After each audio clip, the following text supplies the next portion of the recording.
Ah, yes. WWE and another successful pay-per-view event, and a very, very, very successful Monday Night Raw. But let's slow down a lot and go ahead and say that I'm not going to freaking review every single Monday Night Raw and SmackDown till WrestleMania. I mean, I'm not like that. I can't really do that every single day. So I'll just freaking do pay-per-view reviews and Raw reviews like right after. And of course, since it is Tuesday, why not? I troll you. So this is my own very, very special I troll you episode with a WWE Elimination Chamber and Monday Night Raw review. Now, let's start with Elimination Chamber. There is a certain reason why.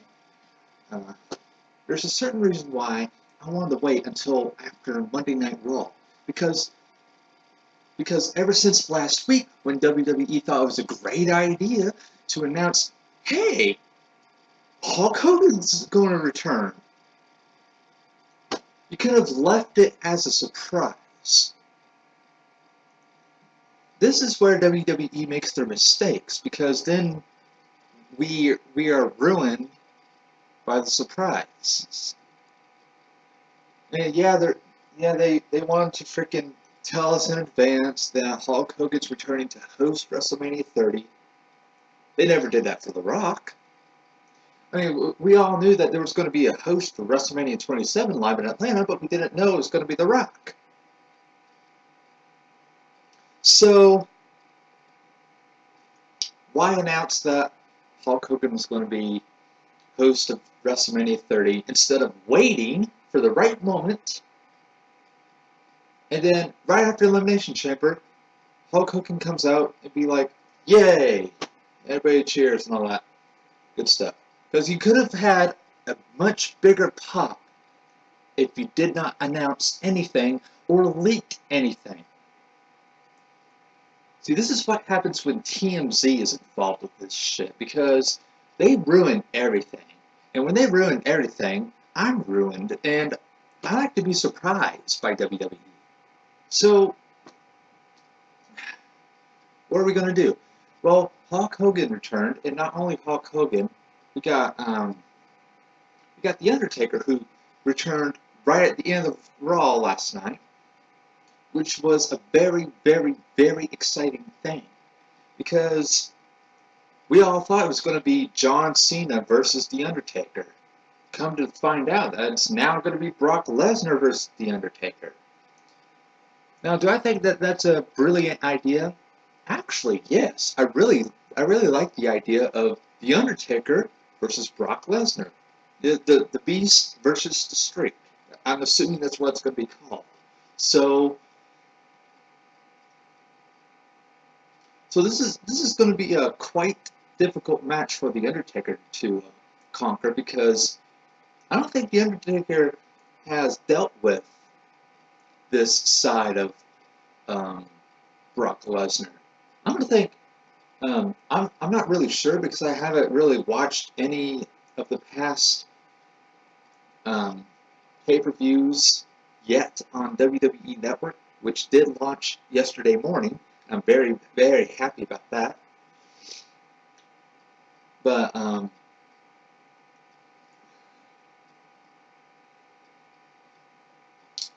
this is going to be a very difficult challenge for The Undertaker because, again, I'm not really sure if he even battled Brock Lesnar before. I'm sure that it's happened before, but like on a Raw or SmackDown, and I'm not going to go through every single Raw and SmackDown just to find Undertaker versus Brock Lesnar. I could, though, go on WWE Network and find out that way. Or just search Undertaker versus Brock Lesnar. And if that shows up, then we're in business. If it doesn't show up, then it will be a very, very exciting match. So, let's go back to Elimination Chamber. First match we have is for the Intercontinental Championship, or whatever. Well, I really expected a title change, to be honest. As much as a big fan I am to Big E Langston, or as WWE now calls him, Big E, they removed Langston, so it's now Big E. So I was really expecting a title change, and maybe even a couple face changes, too. So,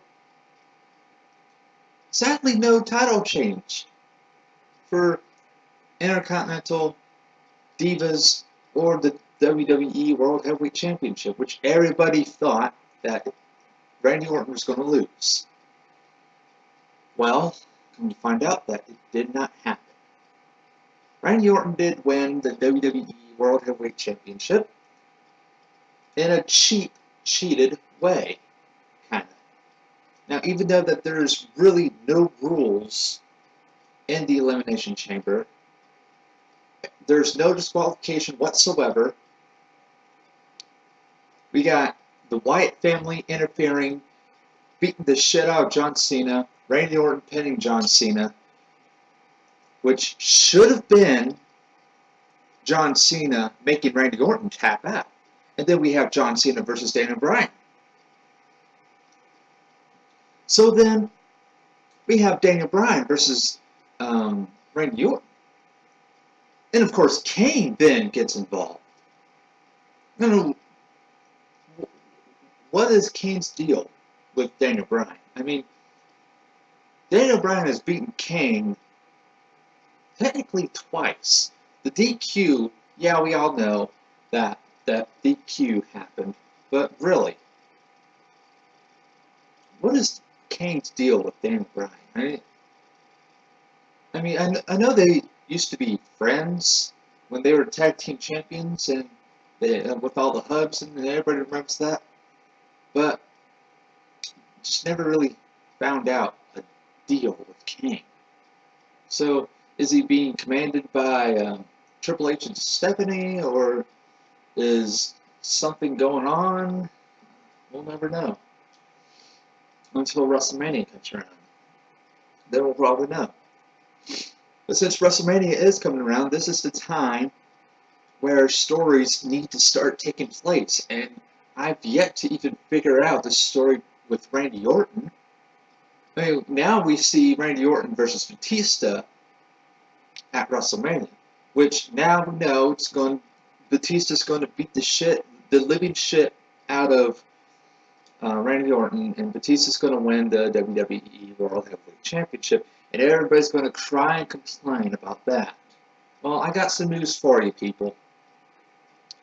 You guys did not cry and complain when The Rock was basically handed the WWE Championship last year at the Royal Rumble. At the Royal Rumble match, which should have really happened at WrestleMania. With CM Punk defending his title against who knows who, and then it'd be CM Punk versus The Rock at WrestleMania 29.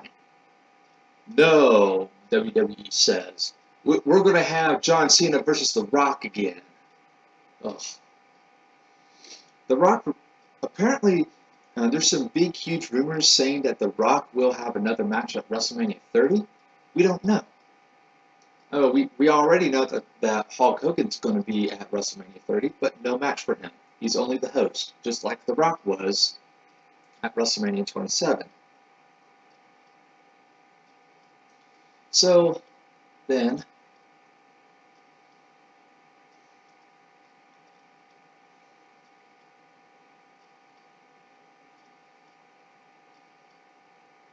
WWE basically is screwing us over.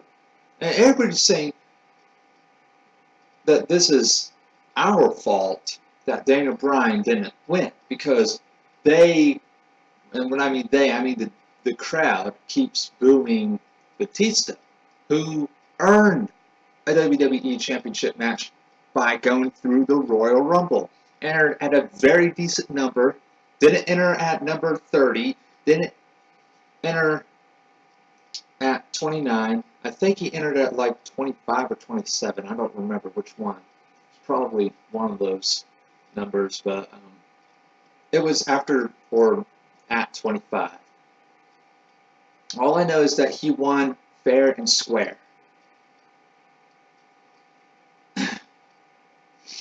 What should have happened at Elimination Chamber, though? Shield should have gone face and broken up. Dean Ambrose should be mid-card and now involved with Seth Rollins. And now those two are like fighting or whatever. Roman Reigns should be going against... To be honest, I was kind of hoping for Roman Reigns versus The Undertaker. Because you could kind of feel that Roman Reigns should face The Undertaker, right? I mean, Roman Reigns is a pretty cool person now. And I used to think he's one of the lousiest people in wrestling. And now he's like one of the coolest people ever. And now I'm like a pretty cool fan of the Shield now. And ever since their battle against the Wyatts.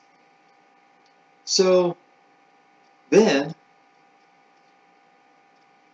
Monday Night Raw, we have Wyatt's, or we have Bray Wyatt versus Roman Reigns. Then, of course, the Wyatts get involved first. And then Seth Rollins comes out underneath the ring and gets rid of them. So, I didn't really see the end of that. I might have to go back and see the end of that because I didn't really see the ending. But I think, I'm not sure. I'm not really sure, so I'm not going to really say anything about that. Moving on. Undertaker versus Brock Lesnar. Brock Lesnar, or I should say Paul Heyman, comes out and says that Brock Lesnar should be in the WWE World Heavyweight Championship match and not Batista or Randy Orton. So then, while Paul Heyman complains, he goes on and says how it's disrespectful and he demands to make history or whatever. Cue Undertaker. Undertaker comes out with a pretty cool trimmed beard that looks like his Attitude Era look, his heel look, I should say. When he was with the mysterious dark people and whatever, and his weird theme and whatnot. Anyways, he goes back to the trimmed beard, and he looks like he's more bald than ever. I'm not sure. I might have to go back and see, but I think he still has the mohawk.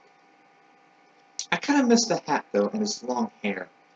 I really do miss that. If he was going to retire at WrestleMania this year, which rumors say that he will, then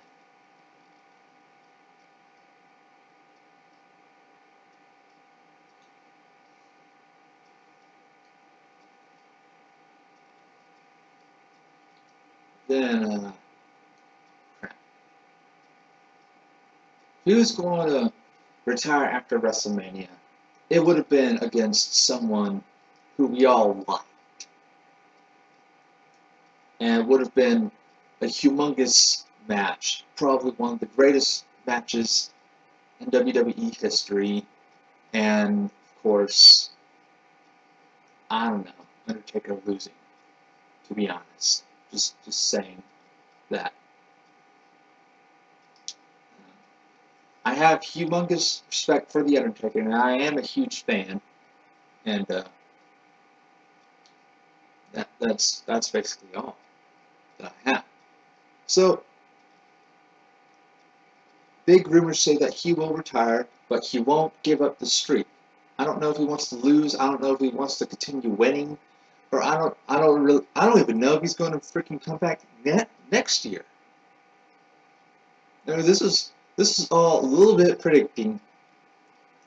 a little predicted that the Undertaker would come back same night as Hulk Hogan, same day that WWE Network launches.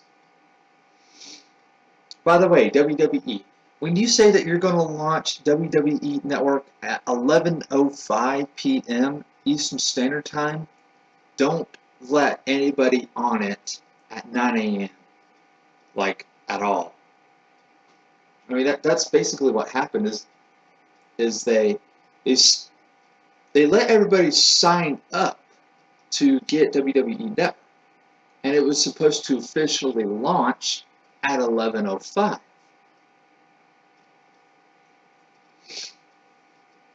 And then all that bunch of stuff happened. But what really happened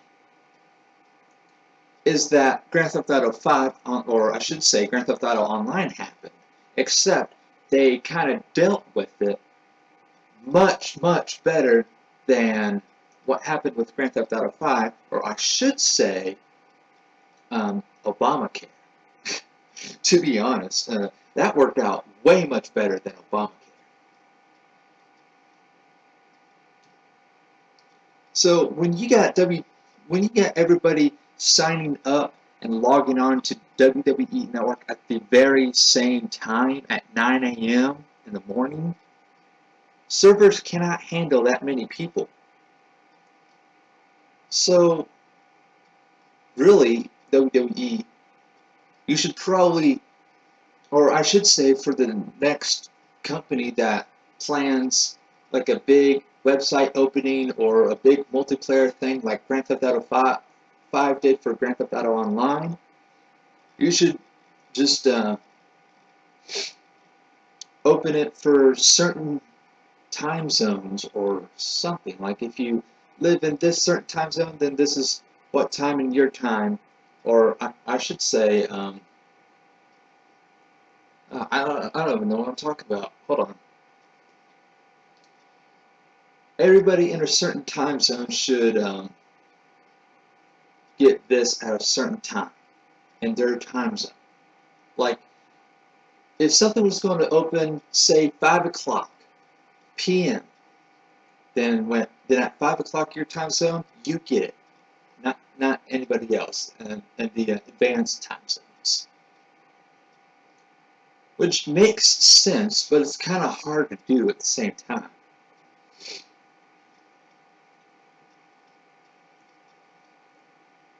So then, WrestleMania comes around. We got the very, very, very first WrestleMania that's going to be broadcasted on WWE Network, and I'm super, super excited about that because, well, it's basically much cheaper.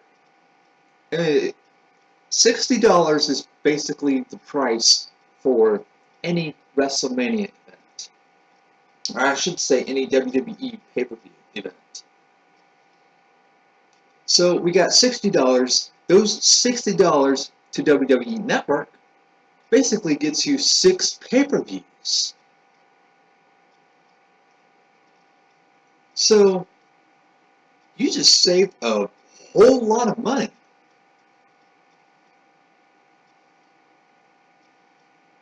By buying WWE Network. And that is basically WWE for you, because they're so nice and generous that they allow us to pay $9.99, or I should say just $10 a month. So, what are you going to do?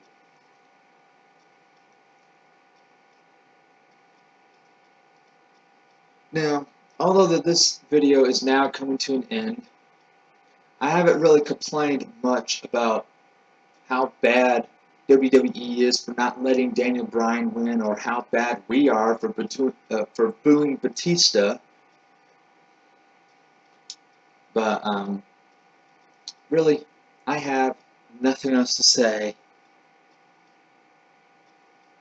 So, you know what? I'm not even going to give it to you. Actually, you know what? I will give it to you. Extra, yeah!